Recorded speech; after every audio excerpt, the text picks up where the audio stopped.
ahora que Karol Wojtyla va a hablar de la virtud de la castidad, él dice, básicamente yo voy a seguir lo que dice Santo Tomás en la Suma Teológica. Entonces por eso les he traído este texto, voy a compartir de nuevo, que es el artículo 4, donde Santo Tomás se hace la siguiente pregunta.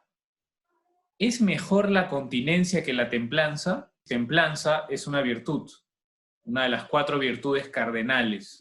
Digamos así, la castidad es uno de los tipos de templanza. O sea, es la que modera los movimientos del apetito concupiscible en lo que se refiere al área de la sexualidad. Básicamente Wojtyla va o sea, lo que Wojtyla dice en Amor y Responsabilidad es muy coherente a lo que dice Santo Tomás, pero claro, él utiliza un lenguaje actual y ejemplos actuales. Por más que Santo Tomás también tiene ejemplos muy buenos y que son actuales, pero eso ya lo tienen que descubrir ustedes cuando comiencen a leer la Suma Teológica, en sus momentos de descanso y de distracción. Es un excelente hobby.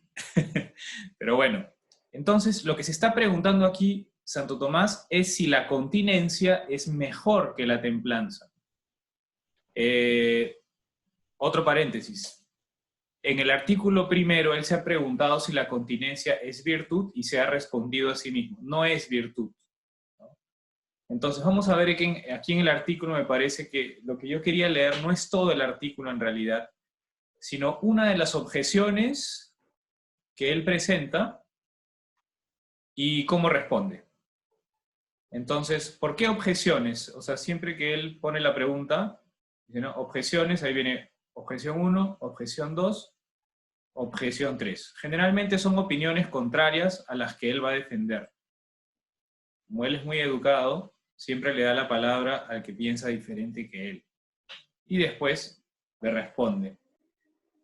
A veces le da la razón en parte y a veces realmente lo rebate, ¿no? Entonces aquí, ¿cuál es la opinión diferente a la de Santo Tomás? Dice, ¿no? La voluntad es una facultad más digna que el apetito concupiscible. Ahora bien, la continencia reside en la voluntad, mientras que la templanza reside en el apetito concupiscible, como queda dicho. O sea, esto ya lo ha dicho antes, ¿no? En el artículo 1. Luego, la continencia es una virtud más importante que la templanza. Entonces, ¿cuál es el argumento aquí? Bueno, está diciendo que la continencia es algo que afecta o transforma, digamos así, la voluntad. Es la voluntad la que es continente. Mientras que la templanza afecta al apetito concupiscible, que es inferior a la voluntad. Entonces, este sería el argumento para decir que la continencia es superior a la templanza, porque la continencia tiene como sujeto, o afecta, transforma, perfecciona, digamos así, a una potencia superior. Veamos cómo responde a esta tercera objeción, ¿no? Respuesta a las objeciones, y dice así. A la tercera hay que decir, la voluntad está más cerca de la razón que el apetito concupiscible.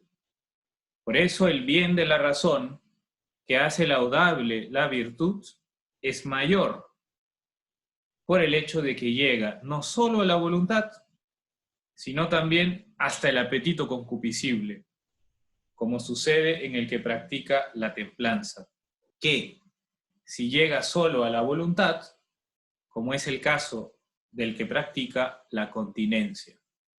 Entonces, digamos que aquí la respuesta a mí me parece genial, es muy buena, porque lo que está diciendo es, claro, lo que pasa es que la templanza tiene por sujeto al apetito concupiscible, ¿por qué? Porque ¿qué es lo que ha sucedido en el hombre templado?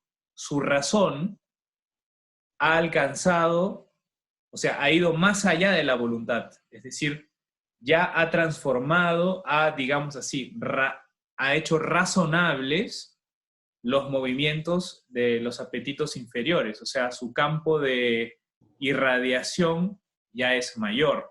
En la práctica, ¿qué es lo que sucede? El continente muchas veces tiene que frenarse. ¿Por qué? Porque sus impulsos lo jalan en contra del bien de la razón. O sea, él se da cuenta qué es lo que tiene que hacer, cuál es el bien que tiene que realizar, el continente, y quiere hacerlo, ¿no? Porque es continente, entonces afecta su voluntad, pero sus afectos, sus sentimientos, sus emociones, lo jalan en sentido contrario. Entonces, ¿qué es lo que él tiene que hacer? Ir contra esos apetitos, o sea, no hacerles caso, silenciarlos, ¿no? A veces reprimirlos, ¿no? Esta es la situación del continente, ¿no?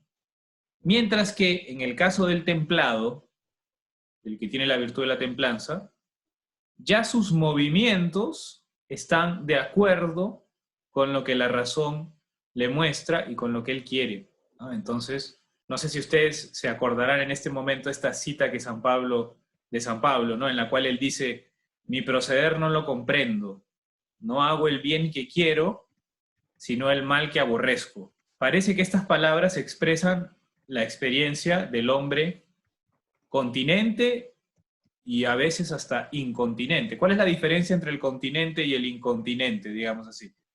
El incontinente se da cuenta del bien que tiene que hacer o del mal que no tiene que hacer. Realmente él quiere hacer el bien y evitar el mal, pero en la situación concreta, como sus apetitos lo inclinan fuertemente en sentido contrario, acaba haciendo el mal. El continente, igual, se da cuenta del bien que tiene que hacer y del mal que tiene que evitar, quiere actuar de acuerdo con eso que se ha dado cuenta, siente los movimientos contrarios de su sensibilidad, de sus apetitos, pero igual hace el bien, o sea, logra controlarse, digamos así, ¿no? Entonces, ¿qué es lo que dice Wojtyla sobre esta realidad? Dice que la continencia, como lo dice Santo Tomás también, es un ingrediente, es un auxiliar, digamos así, de la castidad. Necesitamos la continencia, pero no es el máximo ideal ético del hombre, porque si no, nuestra situación sería, digamos, muy triste, ¿no? Si lo máximo a lo que pudiéramos aspirar es la continencia, nuestra vida va a ser siempre muy, muy infeliz, ¿no?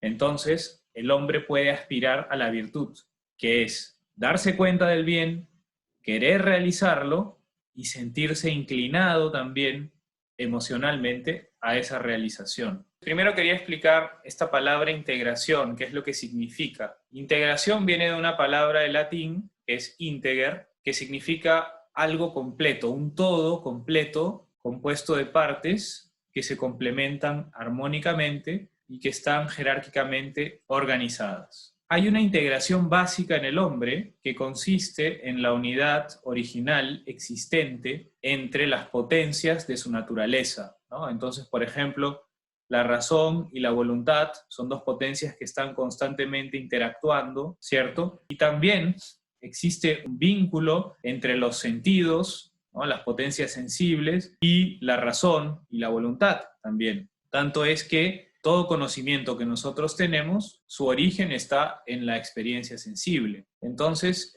hay digamos, un nexo muy fuerte entre los sentidos, la inteligencia, la voluntad y todas las potencias humanas. Esto es ya una integración, ¿no? En Persona y Acto, por ejemplo, Wojtyla habla del dinamismo psíquico y del dinamismo somático, pero en determinado momento él dice, también se podría hablar de un dinamismo psicosomático. ¿Por qué? Porque hay una unidad entre el cuerpo, que tiene su propio dinamismo, y la psique. Es decir, lo que pasa en nuestro cuerpo influye en nuestros sentimientos y emociones y viceversa. Entonces, por ejemplo, cuando sentimos miedo, nuestro corazón comienza a latir más rápido y con más fuerza. Por citar un ejemplo, cuando nos molestamos, la sangre se nos sube a la cabeza, por citar otro ejemplo, o comenzamos a transpirar. Entonces, hay esta integración básica en el hombre. Sobre la base de esta integración, el hombre y la mujer deben conquistar otro tipo de integración, que es la que nos interesa a nosotros aquí en nuestro curso, que es la integración ética, la cual consiste en la elevación de todos los dinamismos de la naturaleza humana al nivel de la persona, como componentes del acto ético. Bueno, también hay otra integración, además de estas dos, que es la llamada integración interpersonal, que ya es una integración entre las personas, o sea, ya entra en juego no solo yo, sino otras personas. Entonces, de alguna forma, el amor es un caso de esta integración interpersonal. Es un concepto, este de la integración, que se aplica tanto en la ética como en la antropología. Aquí una afirmación fuerte, pero que es muy importante. Kant y Scheler, cuando elaboran sus éticas, ellos no la fundamentan en la humanidad, no la fundamentan en la naturaleza humana, sino apenas en el ser persona. O sea, sería la ética de ellos una ética que se aplicaría igual para seres personales que no fueran seres humanos. Kant, por ejemplo, habla solamente de la razón, ¿no? Por ejemplo, los movimientos de la sensibilidad, los apetitos, no aparecen en la ética de Kant, ¿no? Eso es lo que él llama la humanidad o la naturaleza humana.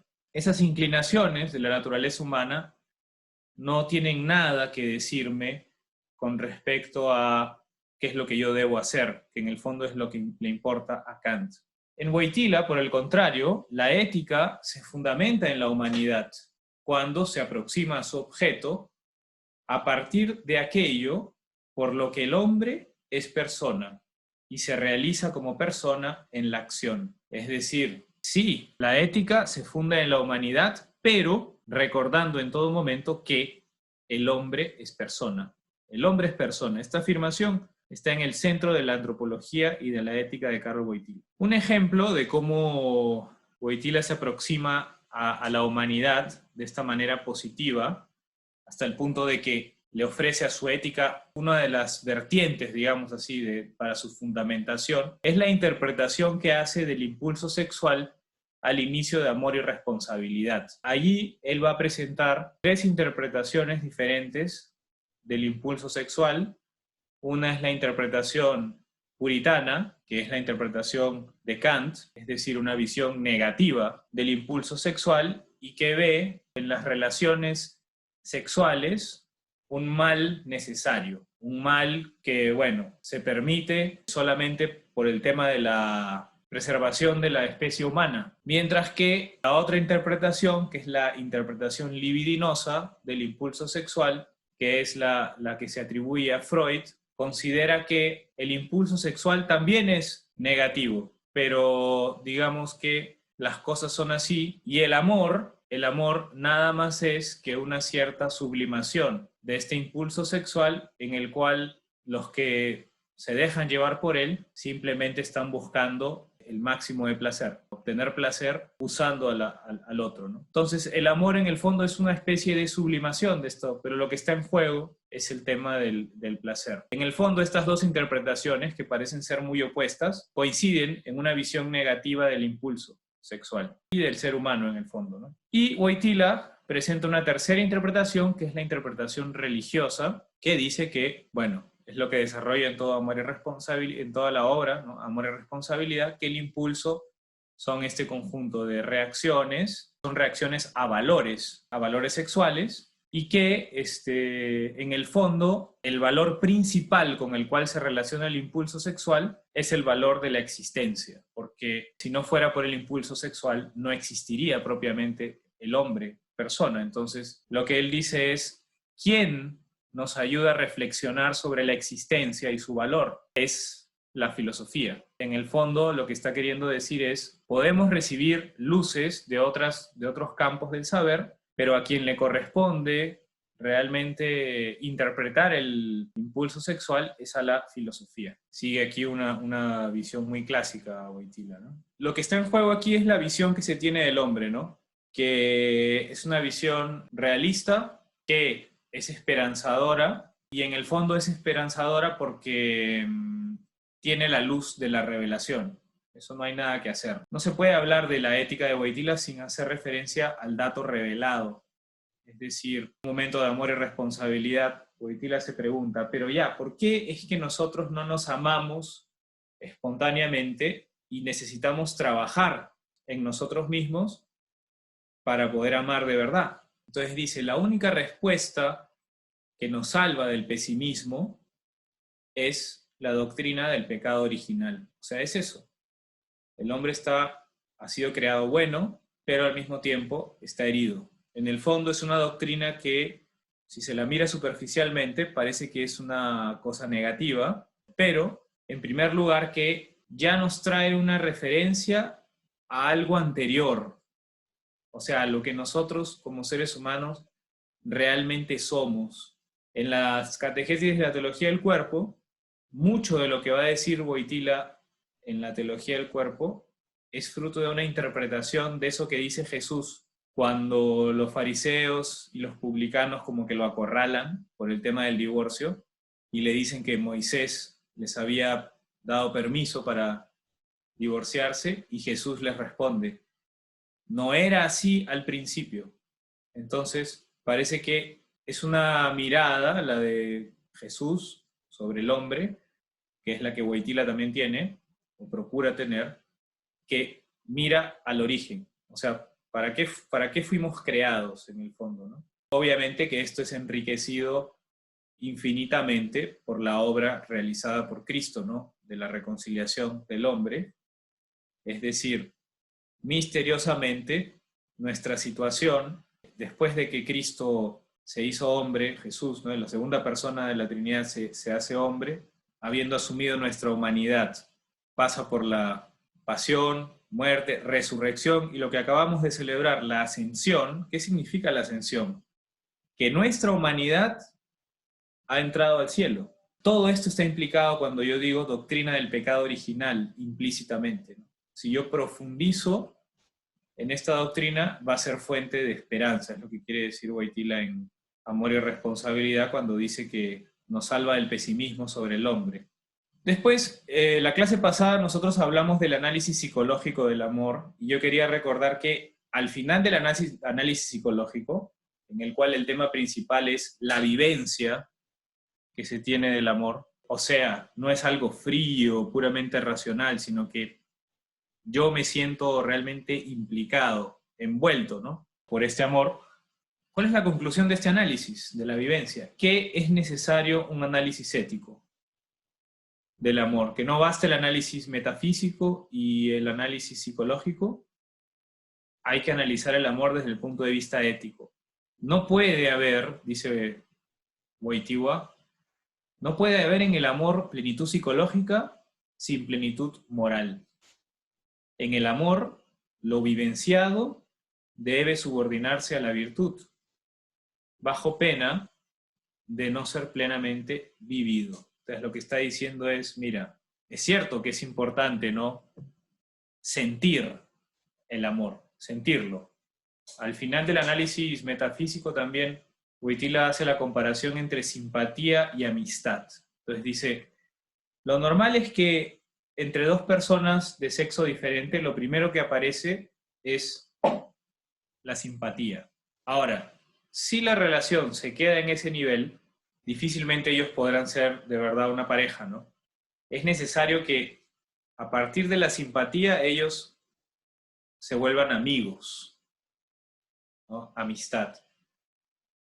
Que es, la amistad es una virtud, ¿no? Es cuando uno quiere y se compromete con el bien de la otra persona, con su bien. Entonces, cuidado, ¿no? Porque si, claro, la simpatía es importante, pero si ella no madura y no se vuelve amistad, al final ella misma se marchita. ¿Correcto? Entonces es lo que está diciendo aquí, con otras palabras, Wojtyła, ¿no? Digamos que la simpatía es lo que nos permite saborear el amor, sentirlo, pero también hay momentos en la vida en que uno es como estar caminando en un día nublado, ¿no? El sol está ahí atrás de las nubes, pero uno no lo ve. Entonces la simpatía puede faltar por momentos, ¿no? Y ahí es donde la amistad se luce.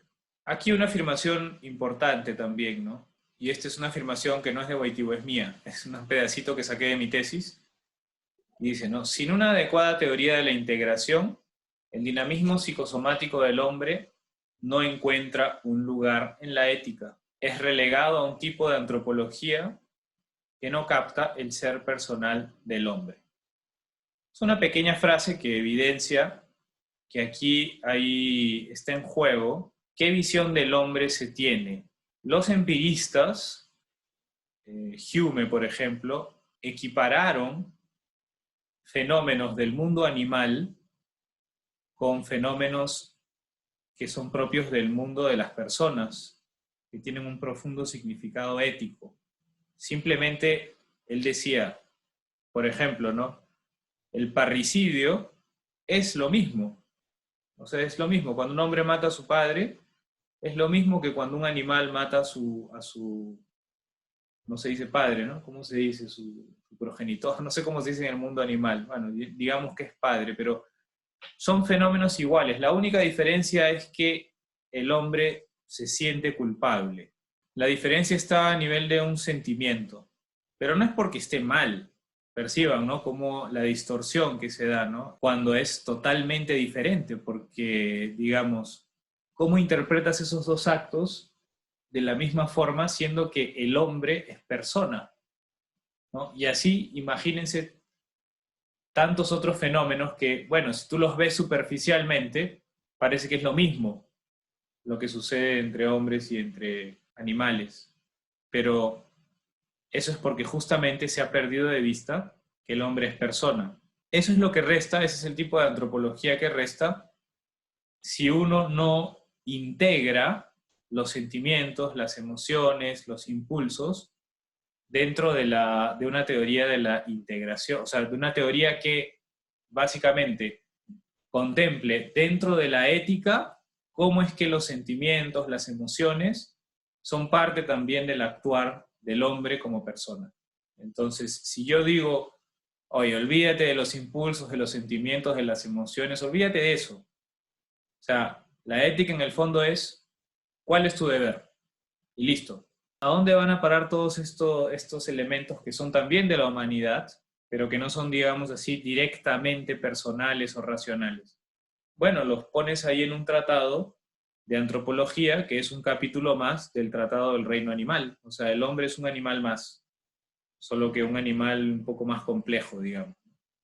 Eso no necesito explicárselo mucho a ustedes porque es lo que más se ve, las diversas visiones del hombre que están allí, las más publicitadas, digamos, ¿no? Aquí justamente he puesto una imagen que es una representación del hombre completo, entero, hecho por una monja del siglo XII, doctora de la Iglesia, Santa Hildegarda de Bingen. El amor y la integración, algunas citas más de mi tesis. Junto con la vivencia emocional, el hombre experimenta entonces una tarea a realizar: autoposesión y autodominio. Esta es quizá su principal tarea o desafío ético. En realidad, el sentido último de la autoposesión y del autodominio es en la ética el sincero don de sí mismo en el amor. O sea, esto es lo que tantas veces hemos escuchado, ¿no? Que Jesús dice en el Evangelio. Si el grano de trigo no cae en tierra y muere, no da fruto.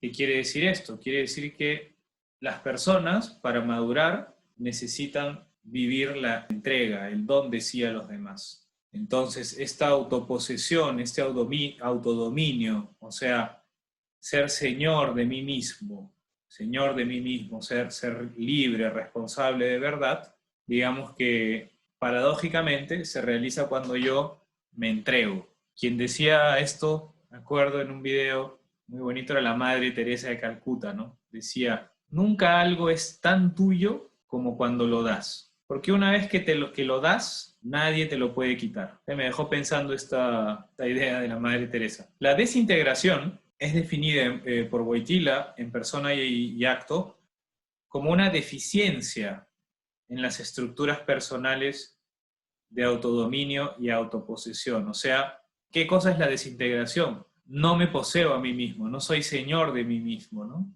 Entonces, digamos, en el fondo, yo no soy capaz de donarme tampoco y de amar si yo no he trabajado en mí mismo, ¿no? Si digamos, no he aprendido a integrar mis emociones y mis sentimientos en mis actos, ¿no?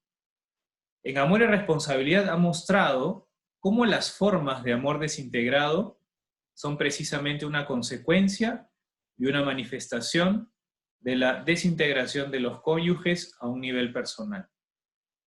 Entonces, esto es importante. En Amor y Responsabilidad habla de algunos ejemplos de personas desintegradas. Entonces habla, por ejemplo, del hombre seductor. ¿Qué está por detrás de un hombre seductor? Es la desintegración. Y también la mujer coqueta, desintegración. No logra establecer relaciones sólidas, estables. ¿Pero por qué? Porque él y ella no están bien consigo mismos, ¿no? En el fondo el amor, que es algo que existe entre dos personas, su calidad, lo que él es, como relación, va a depender de lo que las personas tienen dentro de sí.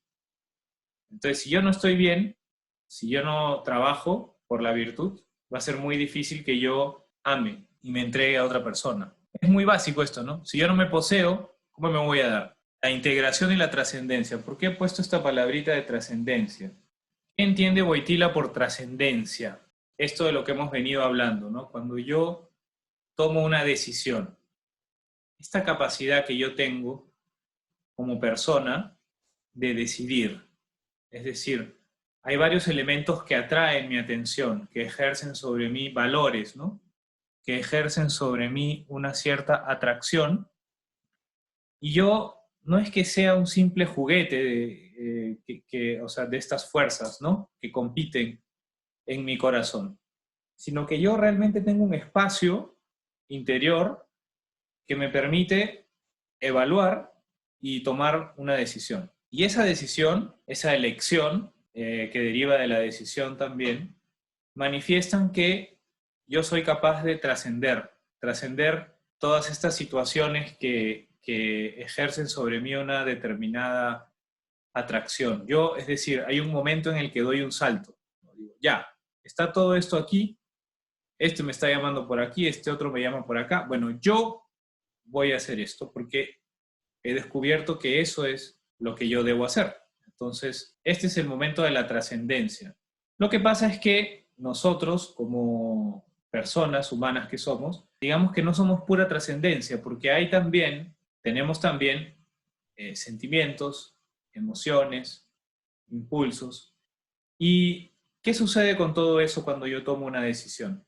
Abarcando los dinamismos somático y psíquico, los hábitos tienen una función integradora. En el caso del dinamismo psíquico, la función integradora recae sobre las virtudes o habilidades morales. Entonces, ¿se acuerdan lo que leíamos al inicio en Santo Tomás de la templanza? Que es cuando la razón ya ha ampliado su campo de irradiación y ha alcanzado los apetitos, el apetito irascible y el concupiscible, o sea, ha ido más lejos, más allá de la voluntad.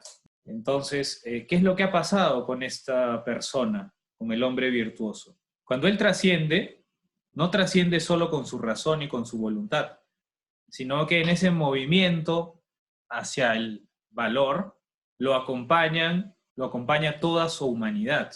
O sea, es un hombre que está completo, que está íntegro, ¿no? Entonces, todo su ser, digamos así, acompaña este movimiento de trascendencia. Por eso pongo aquí, ¿no? El equivalente a una teoría de la integración en la filosofía clásica se encuentra en los tratados sobre las virtudes, porque describen justamente esta realidad, cómo el hombre, no solamente con su razón, no solamente con su voluntad, sino con todo su ser, con todas sus potencias, se eleva al cumplimiento del bien, a la realización del bien, ¿no? La trascendencia. Dentro de las virtudes, de la que más ha hablado Wojtyla ha sido la castidad. Ahí en Amor y Responsabilidad habla un poco sobre la rehabilitación de la castidad y por qué es necesario rehabilitarla. Entonces después ustedes búsquense allí en Amor y Responsabilidad. Es el resentimiento, porque el resentimiento es lo que ha hecho que no solo la castidad, sino toda la virtud se haya de alguna forma olvidado, arrinconado, dejado de lado. ¿Cuál es nuestro problema con la virtud?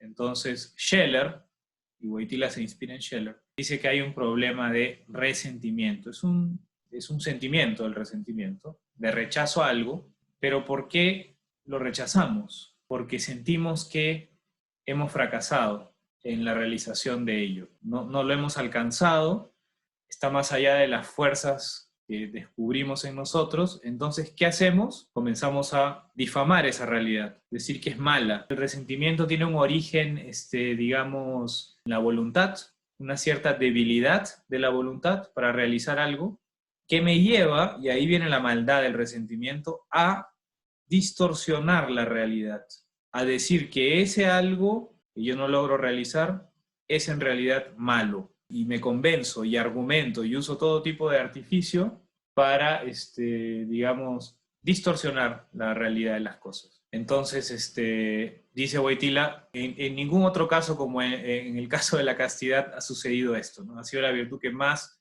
contra la cual más nos hemos resentido, ¿no? Muy, muy resentidos con la castidad culturalmente. Y yo creo que ya hoy en día se ha intensificado mucho más, ¿no?, esta situación. Si lo comparamos con la época en que Wojtyla escribe esta obra, ¿no? Mientras que, bueno, el impulso sexual no representa para el hombre una certeza de desintegración, sino un desafío y una tarea de integración. Justamente la castidad es la virtud que ordena el impulso sexual para que él ayude a la realización del bien. Entonces, si hay una diferencia, por ejemplo, entre Kant y Wojtyla, es que para Kant el impulso sexual es siempre contrario, ¿no?, al bien. Mientras que para Wojtyla, no, el impulso sexual puede ser ordenado por la razón para que sea parte de un acto virtuoso. Entonces los actos de la unión, por ejemplo, sexual entre el hombre y la mujer, para Wojtyla, así como para Santo Tomás, pueden y deben ser virtuosos. No están fuera del campo del bien moral, como sí lo está para Kant. Mientras en la decisión y en la elección se encuentra el elemento formal del acto ético, en las reacciones del dinamismo psíquico, las activaciones, se encuentra su componente material. Entonces esto es una manera de hablar, digamos, muy aristotélica, porque Wojtyla sigue a Aristóteles en varios aspectos. Este es uno de ellos. Aristóteles tiene una visión hilemórfica de la realidad, es decir, todo está compuesto de materia y forma. Y el acto ético también. El acto ético tiene un elemento que es formal, que es el más importante, y tiene un elemento material, que es, el elemento material es justamente perfeccionado, moldeado por el elemento formal. Entonces la decisión moldea a las emociones. Las emociones, a su vez, acompañan a la decisión y le dan más vida, expresividad. Ese es su papel dentro del acto ético. Recuerdan que en la primera clase yo les explicaba que el papel de la emoción es hacer penetrar con mayor intensidad en la conciencia una determinada imagen de un objeto. Bueno, es lo mismo, dicho de otro ángulo, digamos, ¿no? El dinamismo psicosomático es lo que el hombre domina cuando se domina a sí mismo en el campo del actuar ético. Si no fuera así, el dinamismo de trascendencia sería una estructura vacía, suspendida en el aire. Un ejemplo concreto de esto, ¿ya? Cuando Wojtyla está discutiendo con Kant sobre el amor humano, y Kant dice, en el amor humano solamente hay un motivador. ¿Cuál es? La persona. En el amor conyugal. Y Wojtyla dice, no, el motivador principal es la persona, pero también entran los valores sexuales. Entran los valores sexuales. Son motivadores secundarios. ¿Correcto? No son los motivadores principales, dice Wojtyla, pero son también motivadores. Entonces, ¿por qué les menciono esto? Porque justamente sin ese elemento de las los sentimientos y emociones que son reacciones a los valores sexuales, el amor humano no sería humano, sería otra cosa, ¿no? Es lo que le dice Wojtyla a Kant. Dice, bueno, esa no es la experiencia humana del amor, ¿no? Es otra cosa. La castidad entendida como habilidad moral es precisamente la virtud que protege el verdadero amor y que pone en guardia contra sus formas falsificadas que atentan contra la dignidad personal tanto de quien ama como de quien es amado. Entonces, ¿cuál es la idea aquí, ¿no? Muy resumidamente, la castidad, entonces, ¿cuál es la idea principal que defiende Wojtyla? Que no es enemiga del amor, sino que es protectora del verdadero amor contra las formas falsificadas del amor. Entonces, ¿qué formas falsificadas son esas? Bueno, ¿se acuerdan que vimos en la clase pasada en el análisis psicológico del amor, amores que son inmaduros porque se quedan en la fase, digamos, en el amor puramente sensual o en el amor puramente psicológico? Estos son los casos, son ejemplos del amor que es falsificado. Es una forma falsificada del amor. Se quedó en una fase muy inmadura de su desarrollo, y en ese caso, ¿qué es lo que pasa? Se realizan actos que acaban atentando contra la dignidad de la persona. Se cede a la actitud utilitaria en el trato con la persona, la actitud, por ejemplo, de buscar al otro solamente porque me proporciona placer, pero no porque estoy comprometido con su propio bien, ¿no? Entonces, este es un tema central para Wojtyla, ¿no?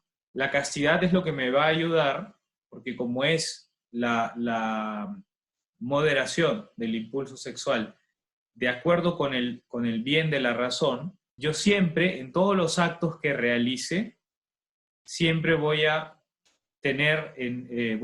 considerar el bien de la persona, que es el objeto de mis acciones, ¿no? Entonces la castidad es la que me permite ese respeto a la dignidad del otro en el ámbito de lo sexual. Aquí puse nuevamente una escena de esta película. Hay dos personajes en la película que son Santiago y Carmen, y Santiago en un momento, en una escena, están juntos, son enamorados, y él, están besando y él comienza allá a querer tener relaciones con ella, y ella tiene una clara percepción de que la situación no está bien. O sea, es interesante porque ella es artista, ¿no? Entonces, es como que tiene una cierta percepción de que es algo que no es, o sea, es feo, ¿no? Digamos, desde el punto de vista estético, la situación es extraña, ¿no? En inglés ellos dicen awkward, ¿no? O sea, y ella le dice así, oye, tú solamente me quieres para eso, ¿no? Y él se queda pues estático, y a partir de ese momento, y toda esta película es inspirada en el Quijote, ¿no? Don Quijote de la Mancha. Entonces Don Quijote tiene varios pensamientos en los cuales muestra cómo el hombre, cuando no se domina a sí mismo, acaba actuando como un animal, ¿no?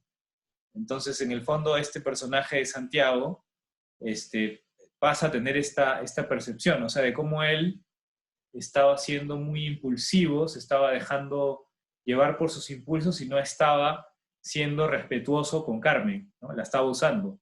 Entonces, en el fondo, la castidad tiene esta función, que el amor sea un amor integrado, o sea, la integración del amor, que lleve al desarrollo y al crecimiento de las personas, y no a que las personas se usen las unas a las otras, así atentando contra su dignidad y su grandeza, ¿no?